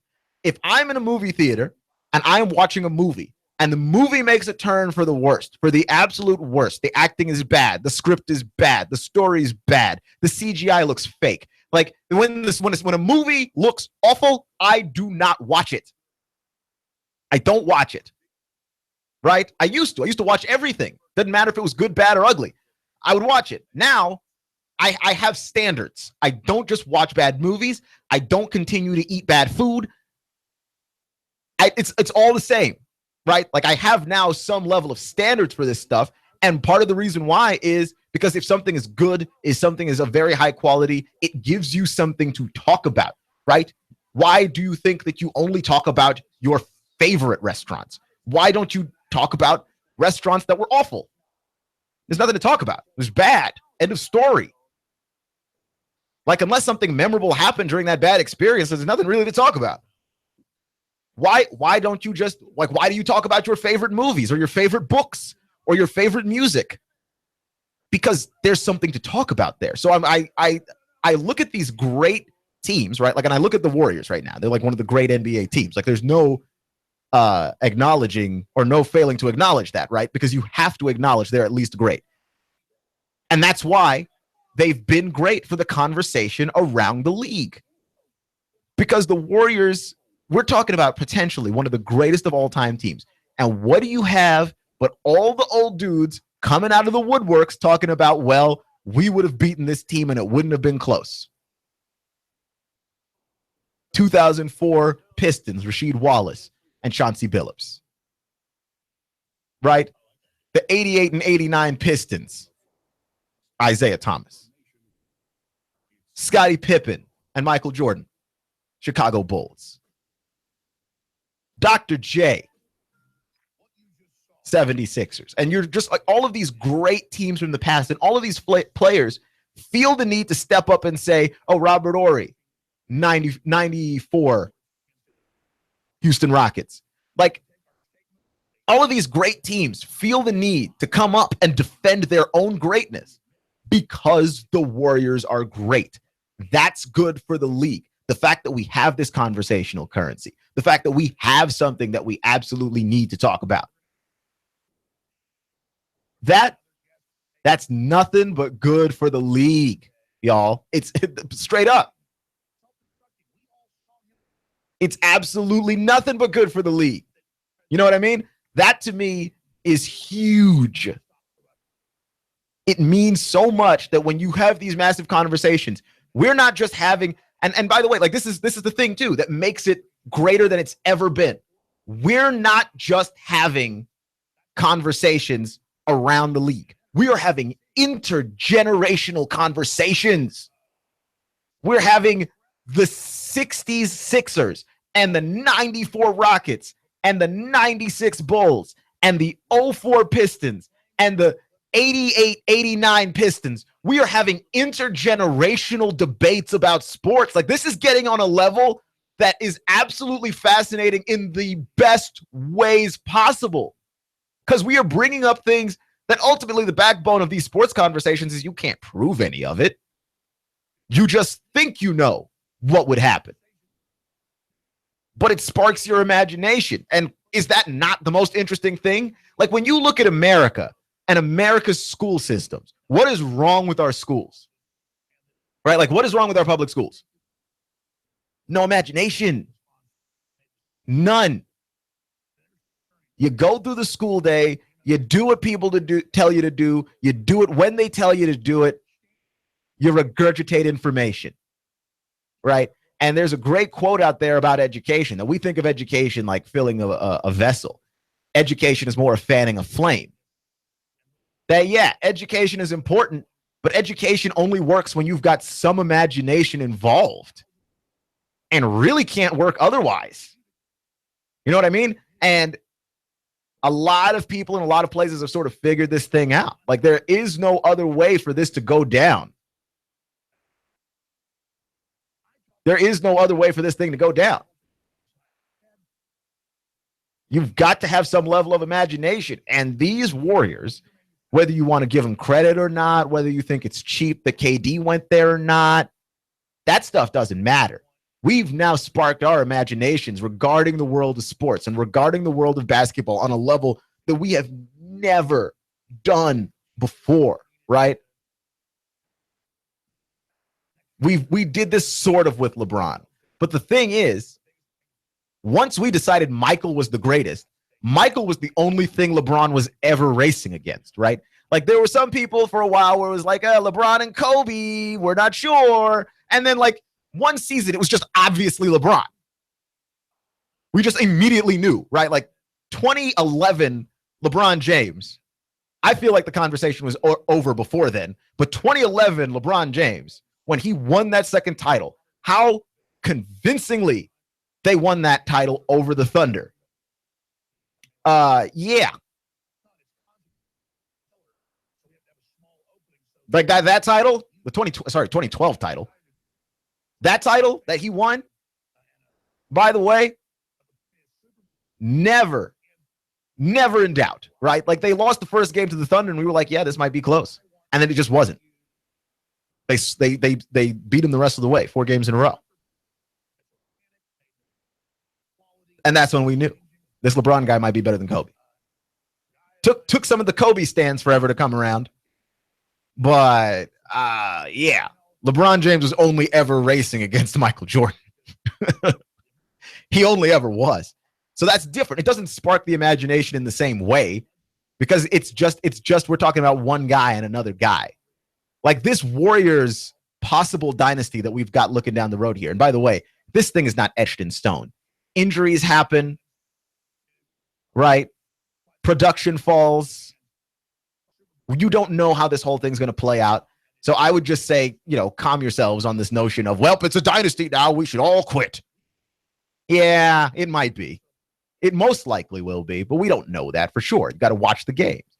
But when a whole team is great, though, now you've spark all kinds of controversies, right? Because you had Shaq and those Lakers talking about they could beat this Warriors team. And the reason why the conversation gets to be particularly interesting is because of the rule changes, right? Because I remember we all thought that the Lakers were great when they made their the 2002 run, I believe. The 2002 Lakers. Everybody knew that team was amazing. The Shaq and Kobe Lakers, where they about ran through the playoffs. I believe they lost just one game in that postseason.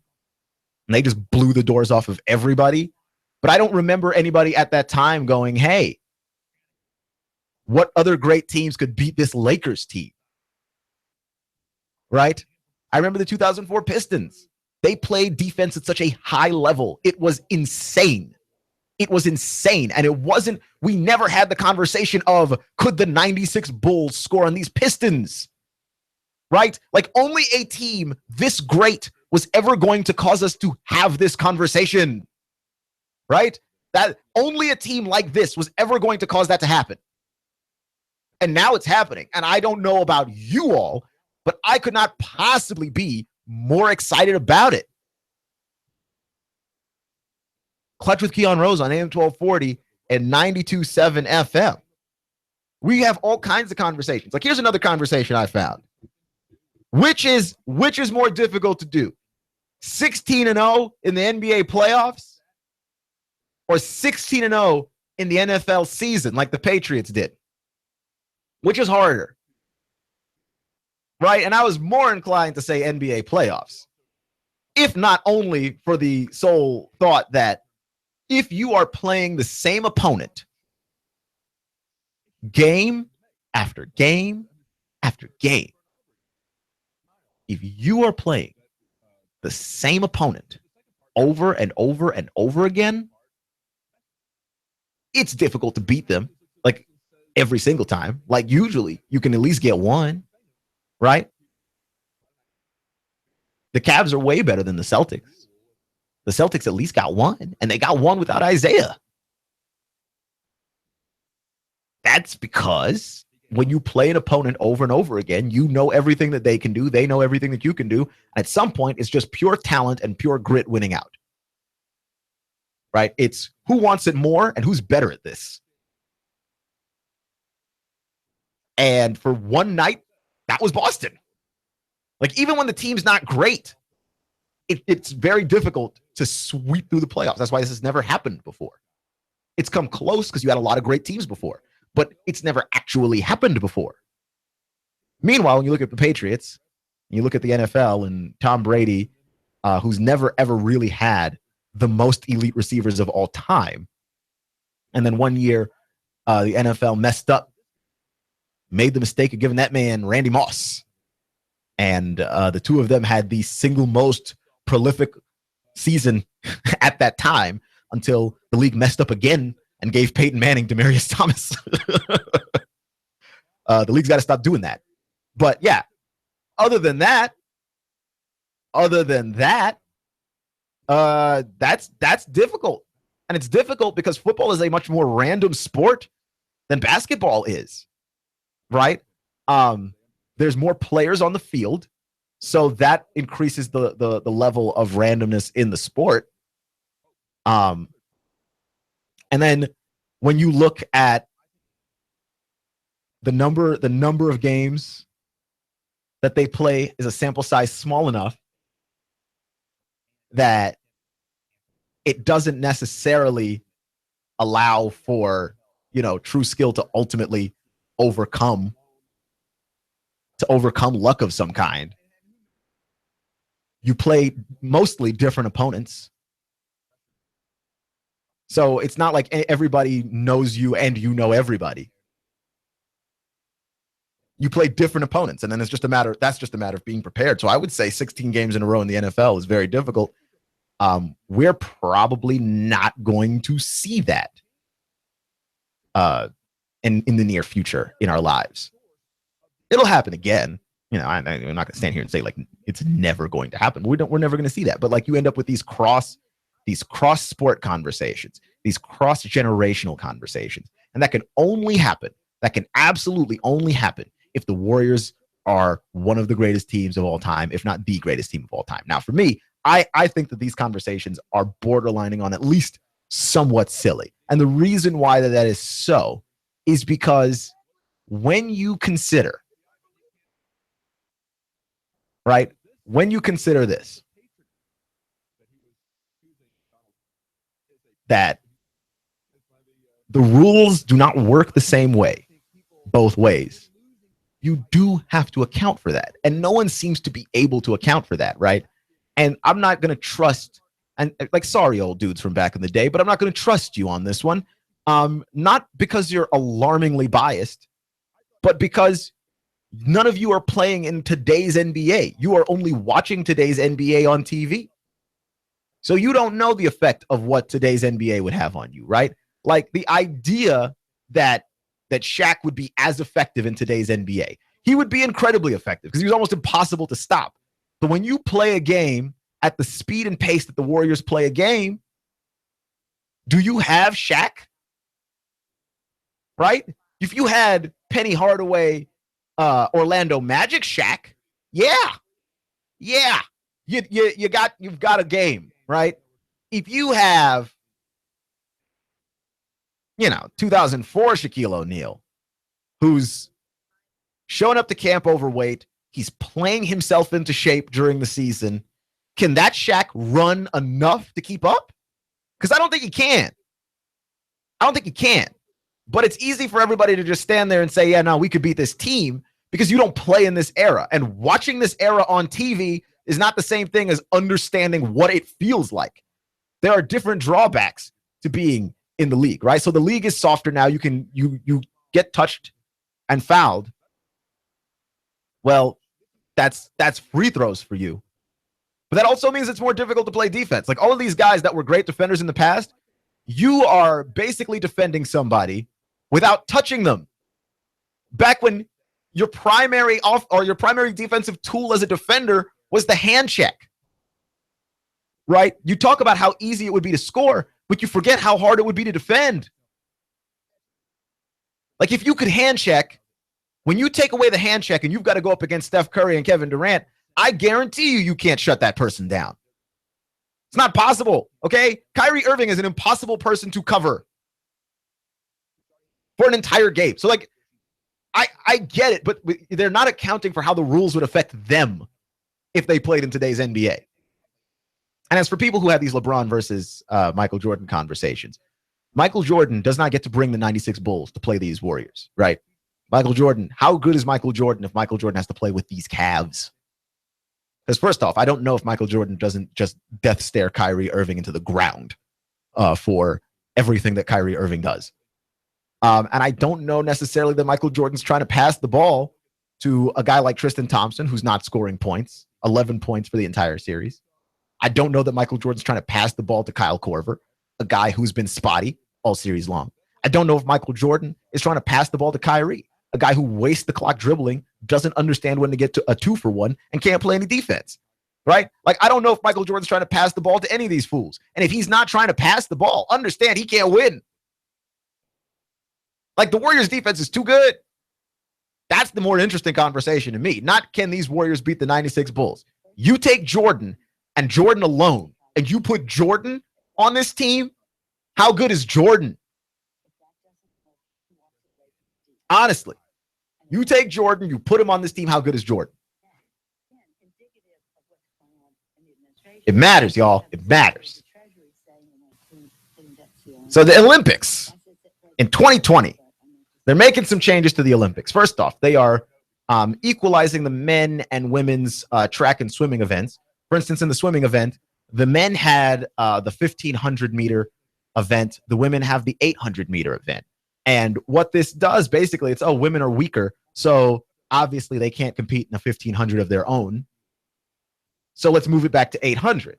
And what they've done now is they've added an 800 for the men and added a 1,500 for the women, because I feel like with sports training in the modern age and everything else, and also our now advanced views in how we view women, women can definitely go out there and compete in the 1,500 and be very successful and have all kinds of records of their own. And also, it helps a bunch of guys who maybe couldn't do the 1,500 but aren't fast enough at the 500 or the 100 meter.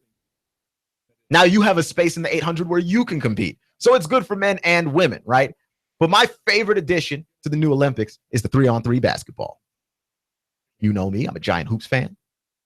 And the 3-on-3 basketball is the most intriguing thing, because I feel like you field the team of Olympic players, right? The guys that are going to play inside in the 5-on-5 NBA style basketball as we know it, even though they play by international rules, right? So they're going to choose players for that team. But I feel like they ought to choose different players for the 3-on-3 team, right? Because how I would compare this to volleyball in the Olympics, right? You've got the indoor team, and then the beach volleyball team is a different team. And if that's 2-on-2, I don't know actually how many people play on a volleyball court at one time. You can tell how much volleyball I watch. But the beach volleyball is separate. And I prefer the beach volleyball because it's less chaotic. I like that there's only two people. I like the two-person strategies. So I'm interested in 3-on-3 basketball, right? And here's the question that I have that I want to know. Who are you putting on that 3-on-3 team, right? Because my choice for the 3-on-3 team, first off, you got to have Kyrie Irving, right? Like, Kyrie is a street ball player in an NBA player's body. Like, he's a street ball player that happens to play in the NBA, which is wildly different. He happens to play in the NBA. That's all, right? So with the man Kyrie, you got to have Kyrie, right? Then you need some guy who can go to the basket, defend the rim, throw down shots, rebound for everybody. But he's got to be athletic, right? He's got to be athletic. I would say some combination of JaVale McGee or DeAndre Jordan. One of those two guys, because I think they do perfectly what you need them to do. I would even accept Dwight Howard because I feel like Dwight Howard's not going to struggle too much in this particular situation, right? So I would take one of those three guys for my big. And then at what I would call the other guard spot, right, you would need some kind of hybrid. Kevin Durant is impossible to guard, and I don't think LeBron would be interested in doing it. So I'm going to eliminate the two of them because that seems very unfair to include them. How about Draymond for that spot? Think about it. Draymond Green. He's very athletic. He's pretty quick. He's a Swiss Army knife. He can do a lot of different things, just a lot of different things. I think this is where you've got to go. I think you got to go Kyrie, Draymond, and I'll go DeAndre Jordan on this one. That team would be absolutely killer. I'm interested in seeing how this goes down. But I really think it's a lot like that beach volleyball situation, where you've got the indoor team, and then you've also got the sort of outdoor beach volleyball teams, and they're not consisting of the same people. So whoever it was that would make the national team would not necessarily be involved in this 3-on-3 situation. And I, for one, 3-on-3 basketball is how I grew up playing basketball. I'm actually awful playing 5-on-5 because I never know where to be to not be in somebody's way. So I either move too much or move too little. 3-on-3 basketball is where it's at for me because personally, that's what I grew up playing. That's what I understand the spacing of, setting screens, cutting to the basket. It's a little bit more obvious in 3-on-3, and you got less people swiping at you, and I don't have the greatest handles. So I like 3-on-3 basketball. That's more my speed and more my deal anyway. So watching people play basketball the way that I grew up playing it will be wildly entertaining. And maybe they'll just let us have some of those playground rules. You know, call your own foul. Can you do that? Call your own foul. I'd like to see a giant argument erupt. Players arguing with each other in like Italian and Portuguese. I'm just saying it would be very, very cool. So I'm glad all that stuff has happened. Clutch with Keon Rose on AM 1240 and 92.7 FM. Yeah, I picked the Warriors to beat the Cavs in 6 out of respect to LeBron James. So while I do not believe that the Cavs can win tonight, I give them a chance to win, right? Like, I feel like, at least if not to avoid some level of embarrassment, I believe that you got to pick the Cavs to win this game tonight. I'm not going to. I think you should, right? I'm going to turn the disrespect all the way up and do it that way. Clutch with Keon Rose on AM 1240 and 92.7 FM. Thank you for joining me today. Remember, folks, it's not how you start, it's how you finish. Stay clutch, and I'll see you in 24 hours. WBLZ HD4 Ottawa, W224AZ Chattanooga, WSDT Sunny Daisy Chattanooga. CBS News, I'm Deborah Rodriguez. President Trump face-to-face with reporters for the first time since fired FBI Director James Comey